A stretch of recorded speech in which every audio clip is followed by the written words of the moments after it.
Welcome back to another installment of the Trenchless Table, where today we're joined by our typical guest, Dustin Schlachter, but also a friendly face around the office here and kind of a new kid on the block, if you will, for Advanced Rehabilitation Technology, Matt Elden. Matt serves as the Business Development Director for Advanced Rehabilitation Technology. We are a specialty coatings contractor, and we'll get more into the weeds there. Matt went to Bowling Green State University as his undergrad, and then went to the Ohio State University for a master's in business. With over 25 years in the coding space, we are humbled, excited, and looking forward to this conversation, having you on our team for more than just a year. It's been a quick year, but just excited to have you at the table. I think it's been a whirlwind of growth for the last 3 years or so here for all companies. Specifically for A.R.T, and I think your position holds an interesting piece in that growth and where we're at today, where we're going. So, again, thank you again for taking time out of your day, Dustin as well, to join us here at the table. Honored to be here. Thanks for having me. So we ask everybody kind of this open-ended question to get us started, and that's simply just had this. How did you get here? Where did you start? Where did you get in the middle? And how are you here today? So my career started in the coatings industry 25 years ago. It's hard to believe it's been that long already, but I started at a major national coatings manufacturer as a chemist, of all things. So I had a background in chemistry. I formulated for about 8 years, and then I moved into a sales role. Got my MBA at Ohio State and realized over time that being on the bench every day wasn't really for me long-term in a career. I like the people part of the business better. So I took a chance and got into a sales role.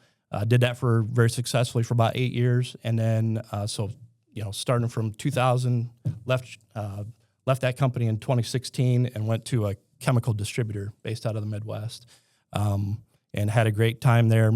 All along the way, fantastic friends, fantastic memories, sold great products, and just really developing. They say once you're in a coatings industry, it's hard to get out. Found that to be pretty true. I actually wanted to be an optometrist of all things when I was going through high school. And you kind of have that look. I could see it. Okay. I could see it. First few years of college, why chemistry, didn't really know. It was either chemistry or biology track for pre-optometry. So chose chemistry, and long story short, started right out of school, didn't want to pile up a whole lot more debt. And the rest is, as they say, history. So 25 years later, here I am. Been here at A.R.T, loving every minute for the last about 14 months, and learning every day. Had a good background in the coating space, but not necessarily the construction space. So this role touches both, and it's really been fun to learn the construction piece and some of the other things that I wasn't quite as certain about. Yeah, I think we alluded to it, but I want to pump brakes for a second, because a lot of times sales, and I didn't preface you with this question, so let's roll. A lot of times sales gets a bad rap of anybody can do sales. It's just talking. It kind of gets a car salesman-y or slimy sort of reputation. Why sales? Why did you get into sales and then stay in sales? What do you love about the sales aspect? So this goes back to, it was probably 2003. I remember very vividly. So I was working as a formulator, and one of the roles when you're a formulator for a major paint company, usually you're following the batches that you formulate out into the field to help troubleshoot and make sure the trial run goes smoothly. So as part of my role there, I was going out with the sales reps that were trying to sell the new coating to the people that were making the widgets. And so I got to spend some time with those guys that were out, interacting with customers, trying to help customers solve problems, trying to help customers become more profitable in their space. And that's where I really fell in love with helping customers become more profitable. I did that. So from 2003, was still a formulator for the next 5 years or so. When I got the chance to move into sales, I knew that was my why. Like, helping others solve their problems was, and it's still to this day, it's the fun part of being in sales. I don't think you have to be, there's not a one size fits all. Like, that guy is going to be great at sales. I don't think that's true. I think there's a lot of different ways to be a successful sales rep or business development rep. because I've seen it. I've been around a lot of different personality types that can be successful in sales. You just have to follow the right processes. Absolutely. And it's here you have a dynamic team that's with you, and they all sell different. Not was it 6 of them. Every single one of them's got a different personality, and they get it done in their own way. And so you're right. Salespeople don't have to have this is the path to get there. But you do have to enjoy people. Yep. That's the key, right? You got to enjoy people and being kind and likable and those type of things. That's the easy part of it. But you still got it's a people business. We're in the people business before we're in the sales business. If you wear a sales hat, it boils down to taking care of people, fix their problem, and the bigger the problem, better the opportunity. Yeah. Yeah, I couldn't agree more. And that's part of the, so from personally, formulated the coatings, sold the coatings, then moved one rung up the supply chain ladder to selling the raw materials that went into the coatings. And now here I find myself as a person who's actually, not exactly me, but our team is applying the coatings, right? So all the things that I've learned over the years have helped me become a better salesperson and also to help me become, asking the right questions, which questions matter to different customers. And even within a certain customer, you've got to talk to the different stakeholders about what is important to them, because what's important to a purchasing guy might not be so important to a manufacturing guy, to a technical guy. They're all going to have different priorities. And so learning to balance those and ask the right questions to get to the right answers, to discover the pain, is a big part of our jobs as sales professionals. Absolutely. Yeah. So Dustin, a handful of years ago, this might not have been the conversation. ART and the business model probably wasn't as in depth of being solution minded, knowing how to direct who you're talking to specifically. It was, hey, we're going to coat manholes and we're going to do them fast. We're going to do them well. We're going to keep moving and we're going to save you money. What was the deciding factor of looking at ART in the last couple of years and adding a position like Matt to an already sufficient sales team, but needing, or from your view, what was your need to get something a little bit more, maybe to the next level with somebody that was directly overseen? Yeah.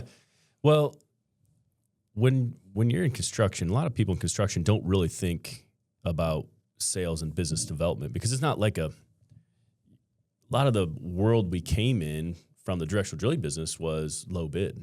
It's just, hey, this city's got a job out for bid. We're going to bid it. If we win it, great. If not, maybe we're a subcontractor. Maybe we get an opportunity.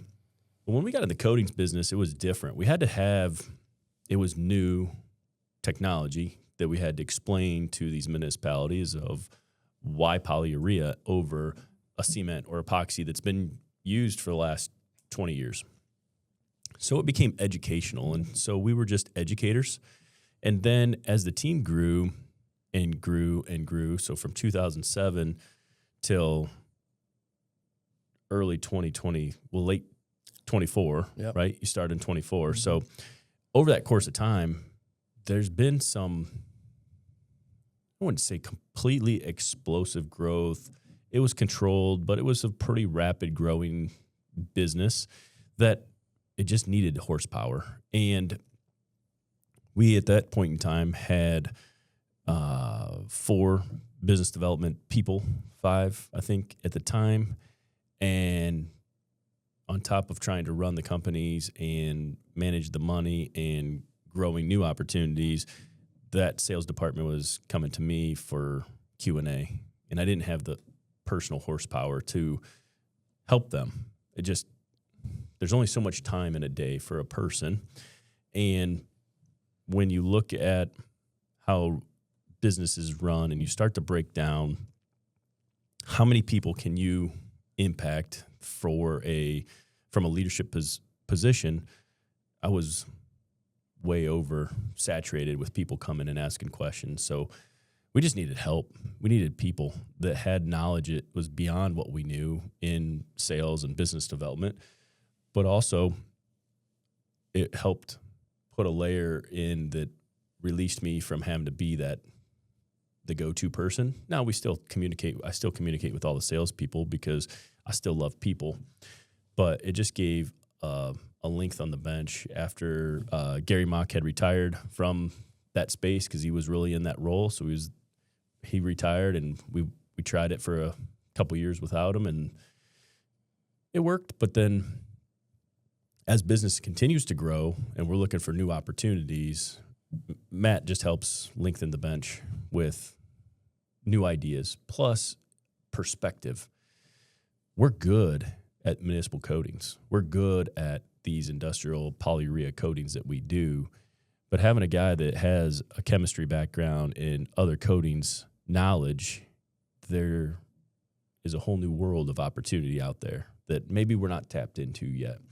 And so when we were looking for somebody to fill this space, Matt was the right person because he knew coatings. He knew that space. He already was aware of other things in the market that were being used. So it was the right fit at the right time. And I just believe that's how our business grows, is the right people show up at the right time, and they help move the pendulum forward because they have skills that I don't.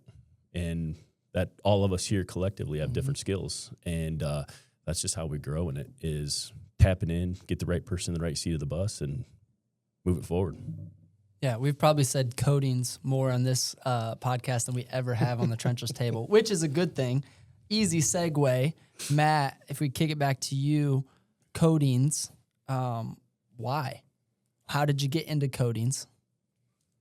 So I was randomly called at a part-time job that I had in college, and made a reconnection with a teaching assistant from one of my organic chemistry classes, and was asked what I was doing after graduation. And I said, I'm not quite sure. I was still thinking about that eye doctor avenue, but gosh, I'm not sure if I am ready for 4 more years of school, and I'm not sure I'm ready for a mountain of debt.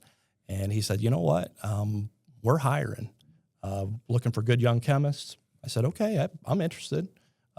So instead of going into debt, I started making money, and, landed a chemist role, right out of college. And that's how I started in the coatings industry 25 years ago. And, like I said, once they get the hooks into you, it's hard to get back out, but it's been a great industry. I talked to my dad when we were thinking about it. It made me think of something funny. I'm sorry, but when I was in high school, I didn't know how to freaking spell polyurea. Once they get the hook in you, like, what do you want to be when you grow up? I'm going to sell polyurea. No way. Didn't even know what that was. Yeah. So sorry, that was just that's all right. Brain fart. No, so I asked my dad, I was like, what do you think about the coatings industry? My dad was, worked as a business unit manager for a plastics injection molding company. So he was kind of in the industrial space already, but on the plastic side. And he said, you know what? It's kind of recession-proof industry. If you think about it, coatings on the whole are recession-proof. Like if you think about house paint, people are either building homes or remodeling homes, just 30,000 foot view. People are either buying new cars or they're, fixing old ones that get in wrecks. So, yes, new home starts definitely predicts residential paint sales, but it's also some very good data out there saying that it's kind of a recession-proof industry. So, with that, piece of advice from my dad, it is like all full speed ahead into the coatings industry, and it's been fun ever since.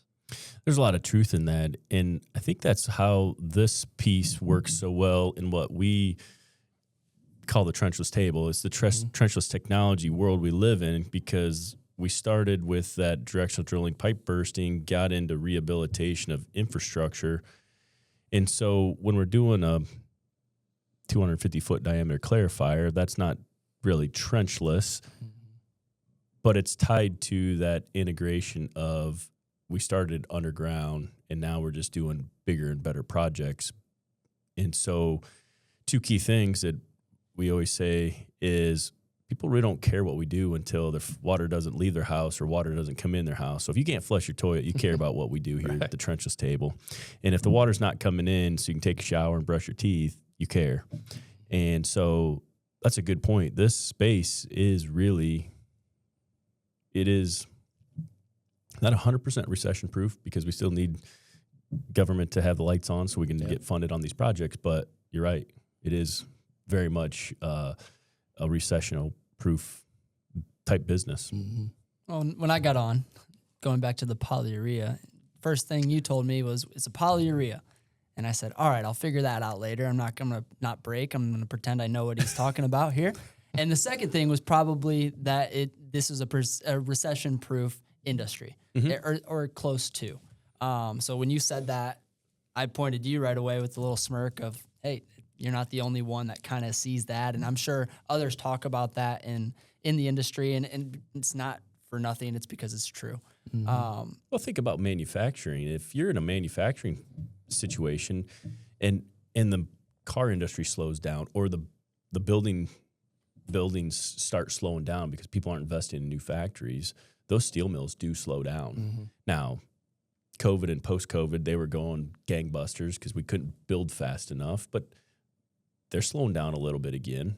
And so there's ebbs and flows in that. And there's a lot of factories here in town that we just know that, hey, every year they're going to go through a shutdown and their guys are getting laid off and it's a little bit slow. Mm-hmm. Now their maintenance people are still busy. They're still getting after it, but it's those technicians that are making the widgets, they do get slow and it just happens. And now they're kind of used to it, so it's okay for them, I think.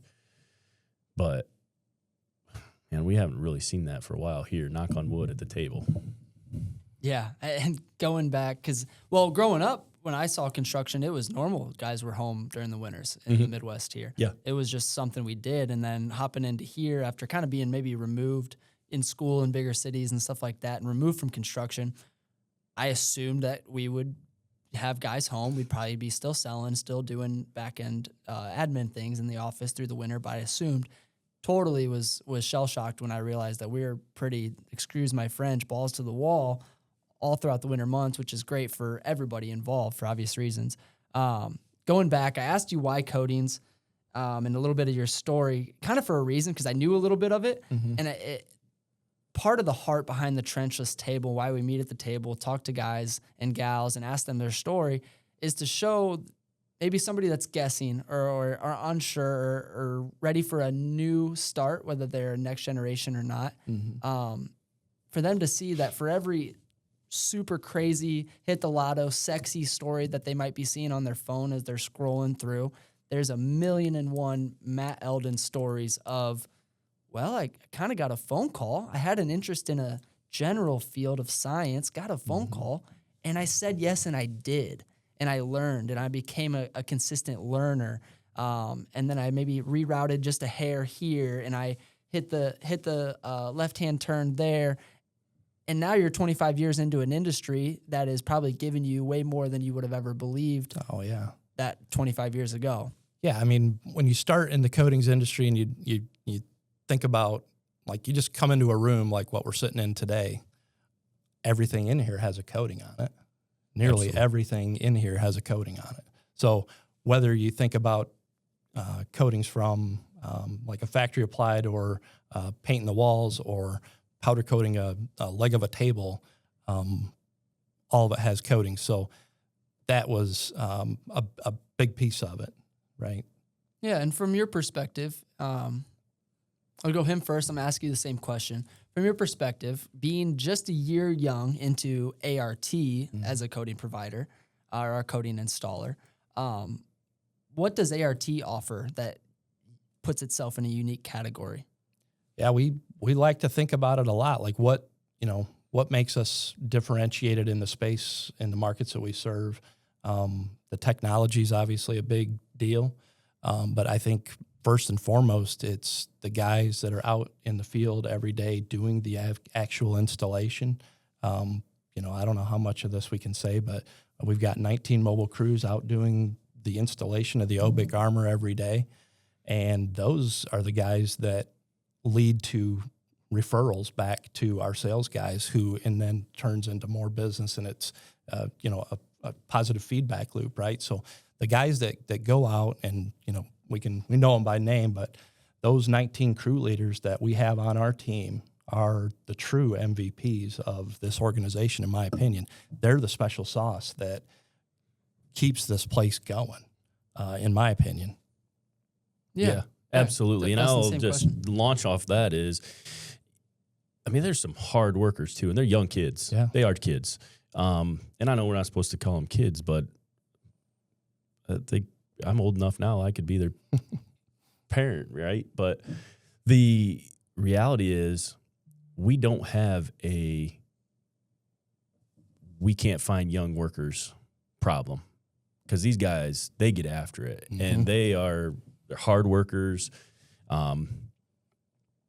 Sure. I mean, once in a while you might find one that's not pulling his weight or her weight, but the field kind of weeds them out, and we get them replaced with somebody else that's kicking butt and taking names too. And so those are the ones that are out there getting after it.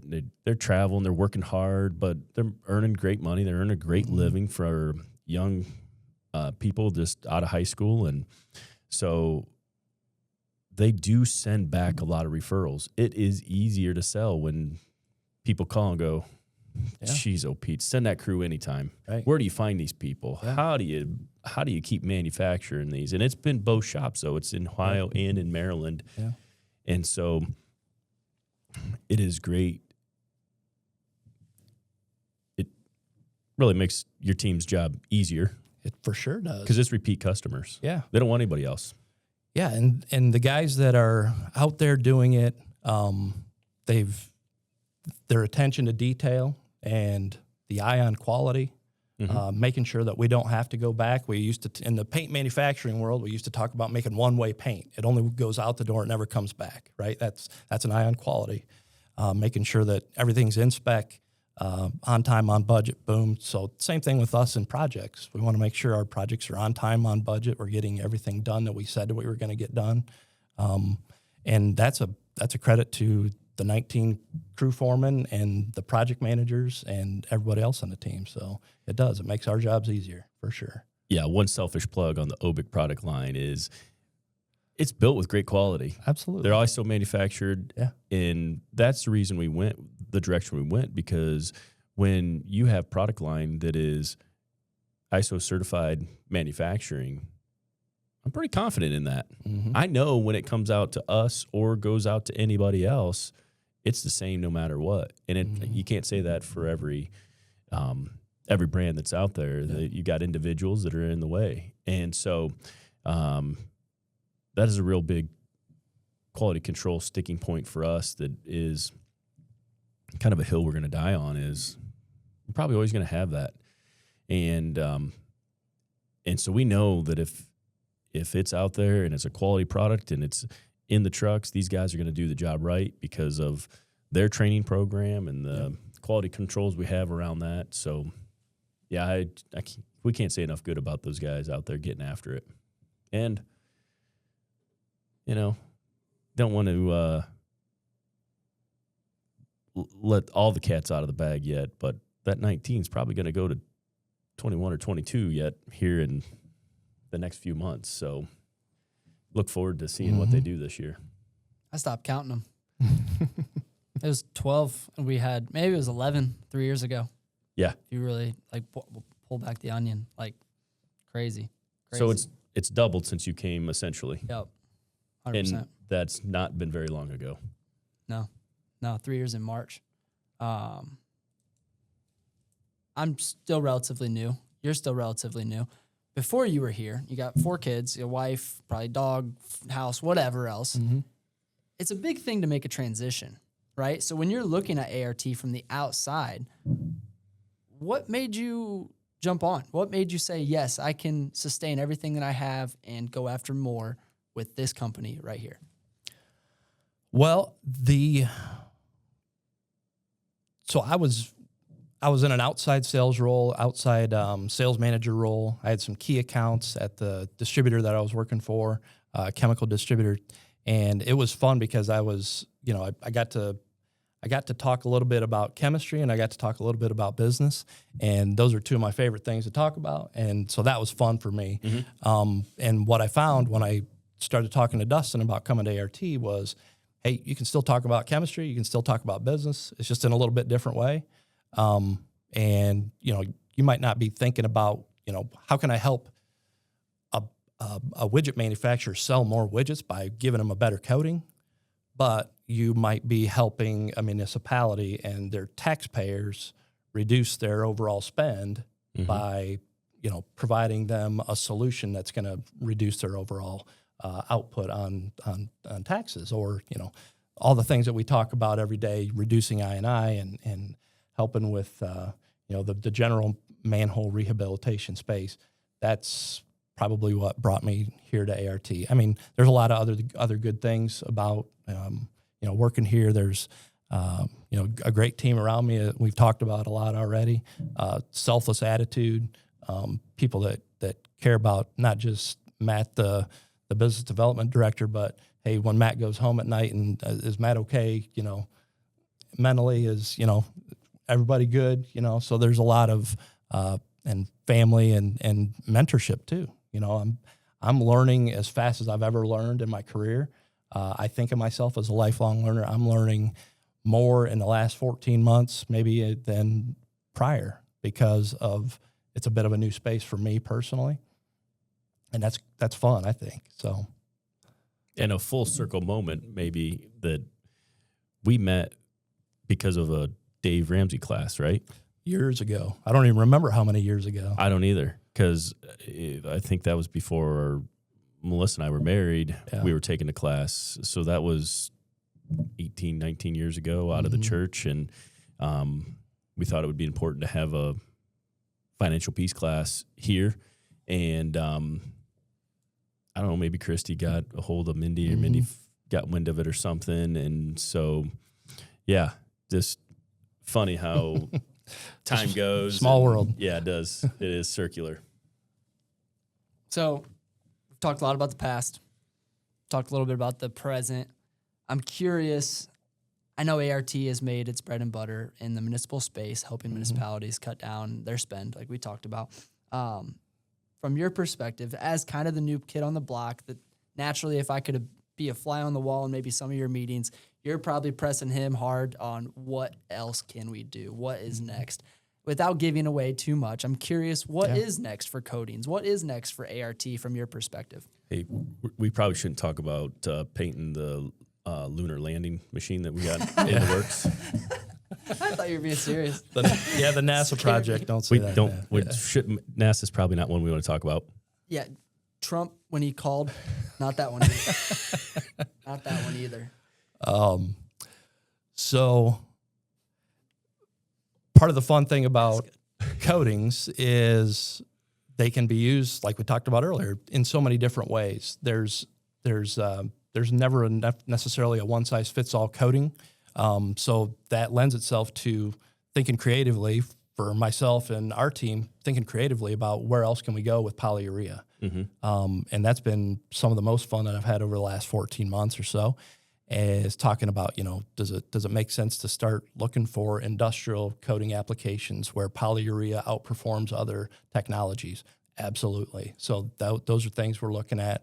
Other waterproofing applications. I mean, one of the biggest differentiators for us, or, why would somebody call us over a different coating contractor? Differentiated technology. We have mobile units, mobile crews that come out to your job site. So when something can't be moved into a factory applied setting, that's where we really shine and where we really can create value. So think about things that can't be moved, right? Manholes are a perfect example. Wastewater treatment plants are a perfect example. Roofing might be a good example of places where we can go with polyurea. Other industrial large things that maybe can't be powder coated. Powder coatings take a certain amount of time and temperature, and if the mass of the metal is too large, sometimes it's hard to get that peak metal temperature up too high. Polyurea can solve that problem. So those are some of the things that we like to think about and talk about and look for opportunities about. Yeah, that's exciting. It's also daunting. again, without giving away the farm, I'm kind of curious what some steps would take for ART to go from the municipal space into some of those other spaces. $1 million question, I suppose. Yeah, I mean, so the problem Really is, one of the problems is there's already competitors in that space with maybe good enough technology, good enough warranties. So it's really, and I think it's new for us. So we need to do a lot more market research about, if it's maybe a roofing application, what are the products and contractors out there today that are able to use a product that gives you a 20-year warranty?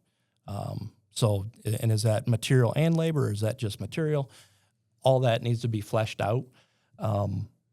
And that is a daunting question. And yes, probably more than $1 million question if you ask me. That's fair. Well, and I think that's how we get from 19 to 23 to, and this is just ART, right? We're not even talking about the rest of the network. So this is how we get from 19 mobile crews to 23 to 30 crews. I don't know that I see an end in sight for the opportunities having people on the team that have experience outside of wastewater. We're good at wastewater. We understand how to get work and sell it and build it and be daggone successful at wastewater and potable water application, municipal. It's that industrial I'm excited for. I don't know. Anything about polyureas that you feel like you haven't covered? I don't know. You go into a lot of detail about the nerdiness of the coatings and the chemicals that go into it, and why it's exciting, because it's a little bit of a different beast, right? It hasn't been around as long as some of the traditional technologies. That's a great question, I think, because one of them we don't talk about a lot. So, Matt, when you look at why polyurea? Polyurea is pretty new, much different than the coatings that you were formulating on the bench 20 plus years ago. Tell our viewers, why polyurea? What's different about that versus straight paints, epoxies, and others?